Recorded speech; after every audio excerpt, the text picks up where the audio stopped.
Okay, guys, this is chapter 10, and then 4 is 14, and it's called Dr. Dorian. The next day was Saturday. Fern stood at the kitchen sink drying the breakfast dishes as her mother washed them. So they didn't have a washer and dryer. Remember, this was the 50s, so they had to do it by hand. Mrs. Arable worked silently. She hoped Fern would go out and play with other children instead of heading to the Zuckerman's barn to sit and watch animals. Charlotte is the best storyteller I ever heard, said Fern, poking her dish towel into a cereal bowl. Fern, said her mother sternly, you must not invent things. You know spiders don't tell stories. Spiders can't talk. Charlotte can, replied Fern. She doesn't talk very loud, but she talks. What kind of story did she tell? Asked Mrs. Arable. Well, began Fern, she told us about a cousin of hers who caught a fish in her web. Don't you think that's fascinating? Fern, dear, how would a fish get in a spider's web? Said Mrs. Arable. You know it couldn't happen. You're making this up. Uh-oh. Sorry. Next page. Oh, it happened all right, replied Fern. Charlotte never fips. This cousin of hers built a web across a stream. One day she was hanging around the web, and a tiny fish leapt into the air and got tangled in the web.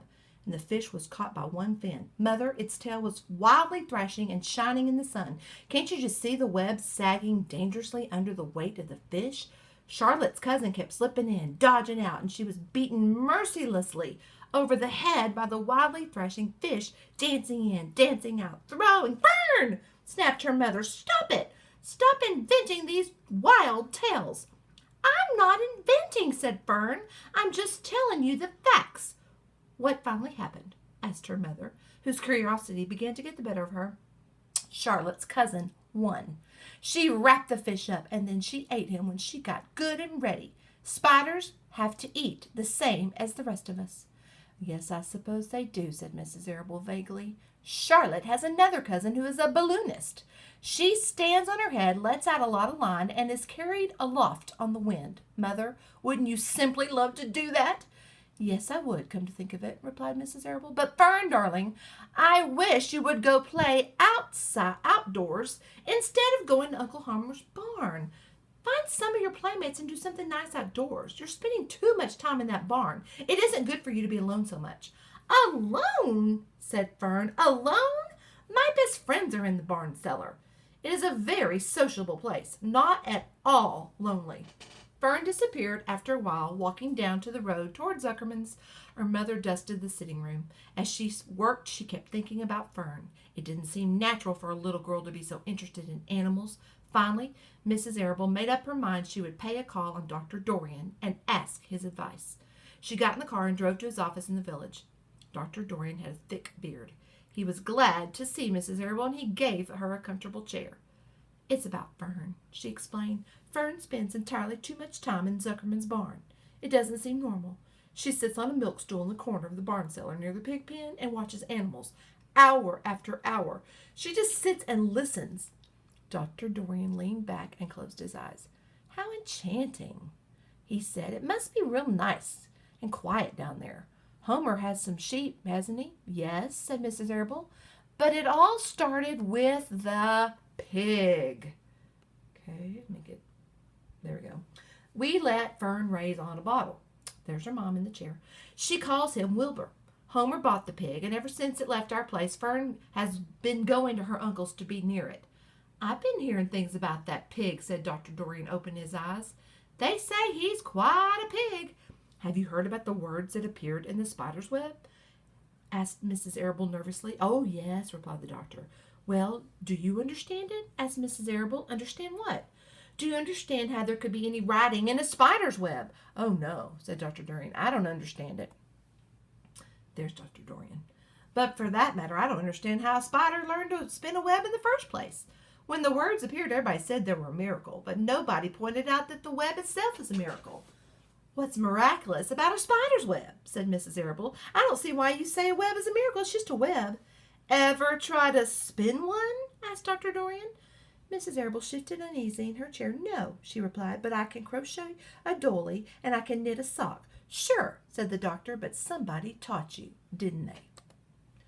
My mother taught me, Well, who taught a spider? A young spider knows how to spin a web without any instructions from anybody. Don't you regard that as a miracle? I suppose so, said Mrs. Arable. I never looked at it that way before. Still, I don't understand how those words got into the web. I don't understand it, and I don't like what I can't understand. None of us do, said Dr. Dorian, sighing. I'm a doctor. Doctors are supposed to understand everything, but I don't understand everything, and I don't intend to let it worry me. Mrs. Arable fidgeted. Fern says the animals talk to each other. Sorry, had to sneeze. Thank you. I know you said bless you. Okay, Dr. Dorian, do you believe animals talk? I never heard one say anything, he replied, but that proves nothing. It is quite possible that an animal has spoken civilly to me, and I didn't catch the remark because I wasn't paying attention. Children pay attention better than grown-ups. If Fern says that the animals in Zuckerman's barn talk, I'm quite ready to believe her.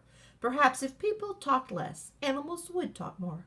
People are incessant talkers. I can give you my word on that. Well, I feel better about Fern, said Mrs. Arable. You don't think I need to worry about her? Does she look well? Asked the doctor. Oh, yes. Appetite good? Oh, yes, she's always hungry. Sleep well at night? Oh, yes. Then don't worry, said the doctor. Do you think she'll ever start thinking about something besides pigs and sheep and geese and spiders? How old is Fern? She's 8. Well, said Dr. Dorian, I think she will always love animals, but I doubt that she spends her entire life in Homer Zuckerman's barn cellar. How about boys? Does she know any boys? She knows Henry Fussy, said Mrs. Arable brightly. Dr. Dorian closed his eyes again and went into deep thought. Henry Fussy, he mumbled. Remarkable.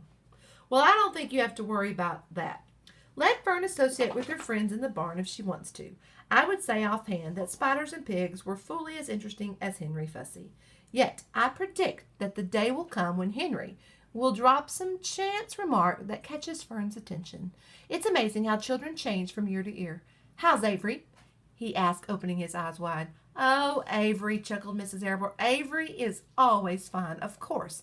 He gets into poison ivy and be stung by wasps and bees and brings frogs and snakes home and breaks everything he lays his hands on.